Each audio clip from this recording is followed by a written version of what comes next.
siapa yang diantara kalian mudah lesu, kemudian sering gelisah, lalu kayak orang galau gitu? Nah, apakah kamu tahu salah satu penyebab keadaan kamu tersebut bisa seperti itu? Nah, bisa jadi itu merupakan ciri-ciri tubuh kamu itu kekurangan protein. Kok bisa kekurangan protein ya? Nah, jadi walaupun kamu banyak makan, tetapi makanan yang kamu konsumsi itu tidak mengandung protein, ya sama aja ya. Jadi tubuh kita harus cukup mengonsumsi protein. Nah, ada beberapa makanan sehat yang mengandung protein. Seperti misalnya ada daging, telur, susu, dan banyak makanan lainnya. Oke, kita masuk ke protein. Apa itu protein? Kita harus kenalan dulu protein itu apa. Nah, sejatinya protein ini merupakan rantai panjang asam amino yang disintesis berdasarkan kode yang dibawa oleh informasi genetik berupa DNA. Nah, jadi kita harus kenal dulu apa itu DNA. DNA ini adalah kumpulan materi genetik yang satuan molekulnya itu disebut dengan nukleotida. Ingat, nukleotida. Nah, jadi setiap nukleotida di DNA ini terdiri atas basa nitrogen, gula deoksiribosa, dan gugus fosfat.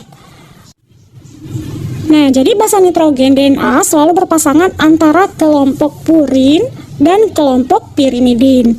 Di mana kalau misalnya basa purin itu terdiri dari adenin dan guanin, sedangkan basa pirimidin itu terdiri dari sitosin dan timin.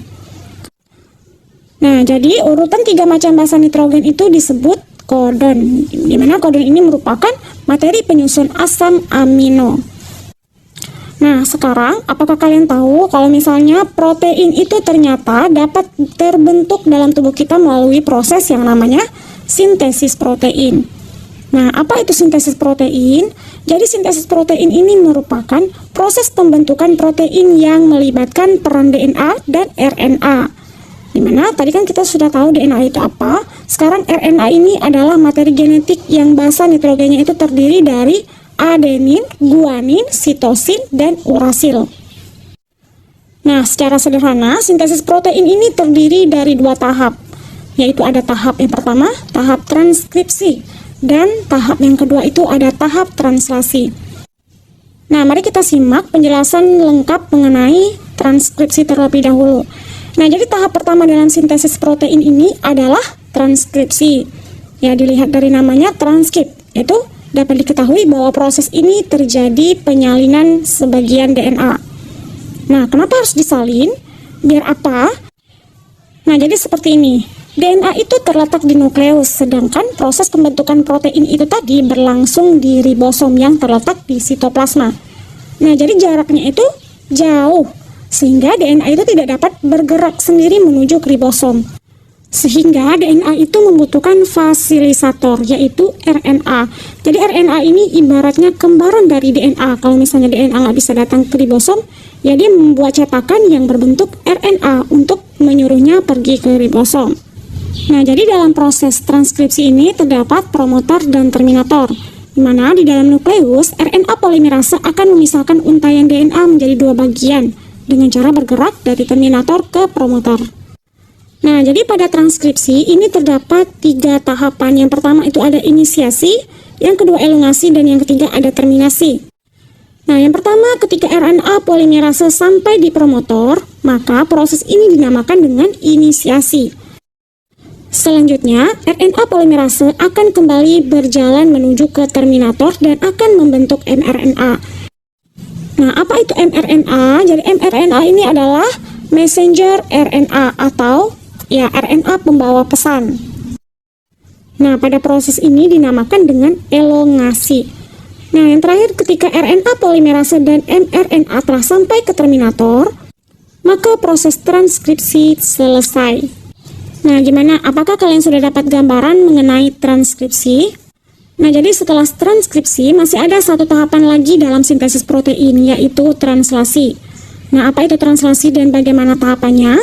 Yuk kita simak penjelasan berikut ini. Nah, jadi translasi ini ketika mRNA terbentuk, maka mRNA atau pembawa pesan ini bisa membawa kode hasil salinan DNA ke ribosom. Kira-kira kode apa ya yang dititipkan DNA ke mRNA? Nah, jadi mRNA ini membawa kumpulan dari kodon-kodon DNA. Oke, setelah tiba di ribosom, maka proses translasi dapat dimulai. Nah, jadi kita harus tahu dulu translasi itu apa. Jadi translasi ini merupakan proses penerjemahan kode DNA sehingga menghasilkan rantai polipeptida penyusun protein. Oke, jadi pada tahap translasi ini juga terdapat 3 tahapan. Yang pertama ada inisiasi, yang kedua elongasi, dan yang ketiga juga ada terminasi. Nah, jadi tahapan pertama translasi ini, pada tahapan ini kodon pertama mRNA yang bertemu dengan ribosom disebut dengan kodon start. Nah, jadi kodon start ini adalah AUG.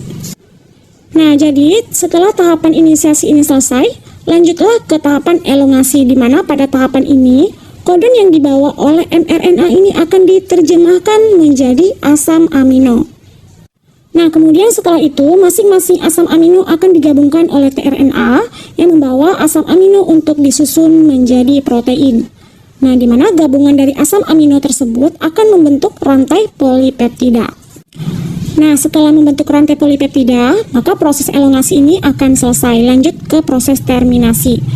Nah, jadi proses translasi berakhir ketika salah satu kodon stop bertemu dengan ribosom. Nah, apa-apa saja kodon stop? Jadi kodon stop itu contohnya ada UAA, UAG, dan UGA. Nah, gimana? Sekarang kalian sudah tahu kan mengenai bagaimana sintesis protein? Jadi secara singkat, sintesis protein ini merupakan proses pembentukan protein dari DNA oleh RNA yang tahapannya terdiri dari transkripsi dan translasi. Berarti ingat aja kalau misalnya tahap transkripsi berarti DNA mencetak RNA untuk menuju ke ribosom. Kemudian kalau tahap inisiasi berarti dari RNA menjadi protein atau rantai polipeptida atau asam amino. Nah, jadi setelah mempelajari sintesis protein, kita dapat tahu bagaimana proses perubahan gen dari DNA sampai menjadi protein. Nah, jadi kebutuhan protein dalam tubuh kita itu dipengaruhi oleh kualitas protein yang ada di makanan. Untuk memenuhi kebutuhan protein tersebut, kalian dianjurkan untuk mengkonsumsi protein hewani seperti daging, telur, susu. Mungkin selama ini kalian udah makan banyak, tapi belum tentu makanan yang kalian konsumsi itu mengandung protein yang digunakan untuk sintesis protein. Jadi jika kalian mudah lesu, gelisah, atau galau, itu mungkin proses yang protein yang ada di tubuh kalian itu lagi terganggu. Nah, jadi inilah penjelasan singkat mengenai sintesis protein. Semoga bermanfaat. Assalamualaikum warahmatullahi wabarakatuh.